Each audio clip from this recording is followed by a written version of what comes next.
algumas sugestões e técnicas, como ela pode modificar crenças centrais. E também ela pergunta se as crenças de desamor são as mais difíceis de serem enfraquecidas.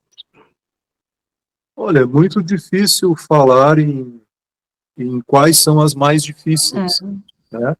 Acho que as mais difíceis não é o tema da crença, que diz o que é mais difícil. É a forma como a crença foi desenvolvida, o quanto ela foi reforçada, quanto tempo ela perdurou no paciente, como é que o paciente lidou com ela.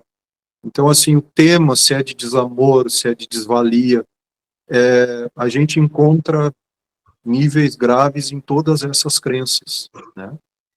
Quando a gente está diante de uma crença central, de uma crença nuclear, que é muito arraigada de desamor, é um trabalho mais duradouro, mais longo.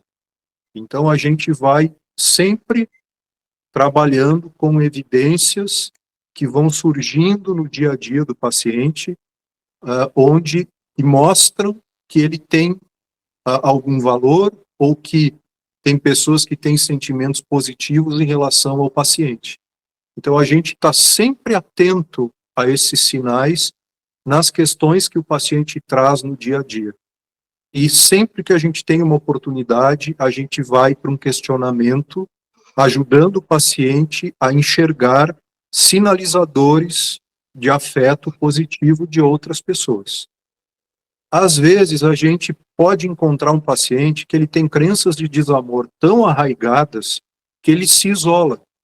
E aí tu não encontra, de fato, evidências na vida dele de que ele pode ser amado, de que ele é digno de ser amado. Tamanho o isolamento que ele produziu para si mesmo. E às vezes ele tem atitudes mantenedoras de crenças. Ele é hostil, ele é frio, ele é distante, ele é quieto, ele não tem habilidade social. Então ele gera nas pessoas um comportamento de rechaço. Isso está a serviço da crença dele. Então, tem um material no curso, um videozinho, e quando não há evidências? O que a gente faz quando a gente não tem evidências que contrariam uma crença? Ali explica, a gente ajuda o paciente a se dar conta de que ele não permite que as evidências aconteçam. Então, ele tem uma série de comportamentos, e aí a gente mostra que não é dele isso, tem que ter muito cuidado para não ser uma coisa pejorativa. A gente coloca assim na terceira pessoa, a gente diz que a crença faz isso com ele. A crença não deixa ele enxergar sinalizadores no mundo de que ele é capaz de ser amado por alguém. Como é que a crença faz isso comigo?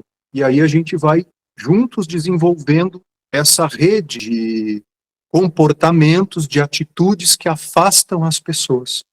É a crença trabalhando para se manter. E aí tu não consegue ter boas experiências, porque a crença não deixa. Então vamos ver, como é que tu faz, o que tu faz com a familiar tal, com a outra pessoa, com um amigo, ou com não ter uma rede de amigos, ou com não ter uma rede social, ou como é a tua habilidade social. Tu vai identificando quais são os fatores impeditivos para que ele tenha boas experiências afetivas. E aí nós vamos tentando ajudar o paciente a ter pequenas experiências que contrariam a crença dele, que ele vai identificar resultados que não confirmam a crença. Bem comendo mingau pelas beiradas, bem devagarinho, certo? E a primeira experiência, muitas vezes, que ele vai ter dizendo que ele é digno de atenção e de afeto, não do amor no sentido erótico, nem no sentido conjugal, mas no sentido de admiração, de respeito, de cuidado, de atenção, é a experiência com o terapeuta. Por isso que tu tem que ter muito cuidado com quem tem crenças de desamor, para que o teu questionamento não soe como uma crítica. Então, para que tu mostre para ele que é a crença que faz isso com ele. E ele precisa enfrentar, lutar contra essa crença, e tu estará ao lado dele, e muitas vezes tu será um olhar de fora que vai sinalizar para ele quando a crença está agindo. E quando ele está agindo sem se dar conta a serviço da crença. E ele precisa enfrentá-la. E como a crença cria barreiras para que ele não experiencie situações afetivas. e tu vai ajudá-lo a identificar e quebrar essas barreiras aos pouquinhos. Então, a tua conduta de estar ali, de aceitação, de validação, é uma experiência subjetiva que inconscientemente ele será um grande enfraquecedor dessa crença também. Então, é uma terapia de mais longa duração, envolvendo o questionamento socrático da crença e trabalhando sempre com os obstáculos que a crença produz para que as evidências não aconteçam, não surjam. Essa é a principal técnica. Aí tem uma série de outras, todas as técnicas para a depressão, tanto as cognitivas quanto as comportamentais, identificar distorções cognitivas, né? Agir como ser, uma série de técnicas, elas são direcionadas para o questionamento dos pensamentos automáticos e, mais profundamente, das crenças. E é muito importante, mais uma dica, que o terapeuta faça um banco de memórias, de anotações, de evidências da vida do paciente, conforme tu vai conhecendo ele, que questionam a crença.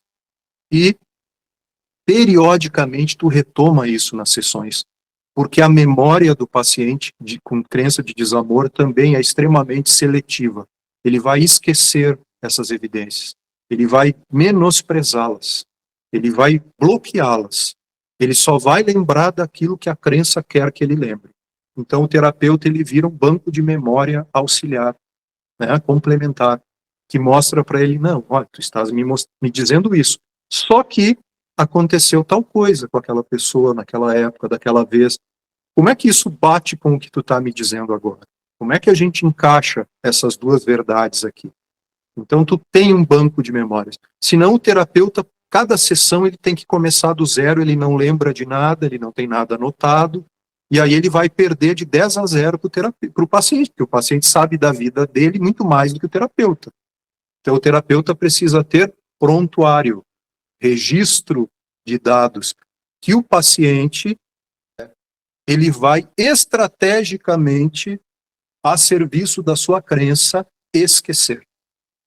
Mas o terapeuta dele não vai esquecer. O terapeuta dele não vai esquecer, não é porque ele tem uma memória privilegiada, mas é porque ele faz registros, certo? E aí ele vai ajudar o paciente nesses momentos, com sensibilidade, validando, não confrontando, não criticando, mas mostrando, olha só, às vezes a crença faz com que a nossa memória fique muito tendenciosa, fique muito seletiva. Isso acontece comigo também, se eu não estou bem. Tu pode fazer pequenas autorrevelações. Então não é um fenômeno só teu. Mas eu estou vendo aqui que tem, por exemplo, tem esse tópico aqui, tu está desconsiderando, que já aconteceu contigo, e não veio nessa tua narrativa. Será que não tem outros? Eu tenho outros registrados aqui, mas vamos tentar buscar juntos aqui. Então tu vai fazendo esse trabalho constante, no sentido de enfraquecer essa crença. E proporcionando também, buscando pequenas experiências emocionais, onde o paciente tem uma expectativa muito negativa, mas com a prescrição de pequenas tarefas, essas expectativas não vão se confirmando. Ele pode escolher pessoas para se relacionar que o rejeitam, escolher amigos que fazem bullying com ele. Isso está a serviço da crença. Isso é uma estratégia para bloquear evidências que contrariam a crença. Estou dando só um exemplo. Como é que ele vai buscar uma evidência que contraria que ele não é digno de amor, se ele sai sempre com as mesmas pessoas, nas quais ele está rotulado como o bobalhão, o bobão, o trouxa da turma? Então, esse tipo de experiência é uma manutenção perene da crença. Ele vai precisar recomeçar relacionamentos, experienciar outras pessoas, se apresentar de um outro jeito, para que ele possa ter experiências diferentes. Então, isso é só um exemplo, tá? Mas ele vai tentar conquistar aquela pessoa para namorar que tem desprezo por ele, ele vai querer sair com as pessoas que o tratam mal, a crença vai empurrá-lo para essas arapucas, né? E a gente vai ter que ajudá-lo a enxergar que isso é uma estratégia de manutenção, tá? Então, falei aqui, né, meio que despejei aí uma série de aspectos em relação ao questionamento de crenças, mas se tu buscar a literatura para depressão, tu vai encontrar tudo que está ali, né, estás buscando a serviço do questionamento de uma crença nuclear, é só adaptar para a realidade do teu paciente.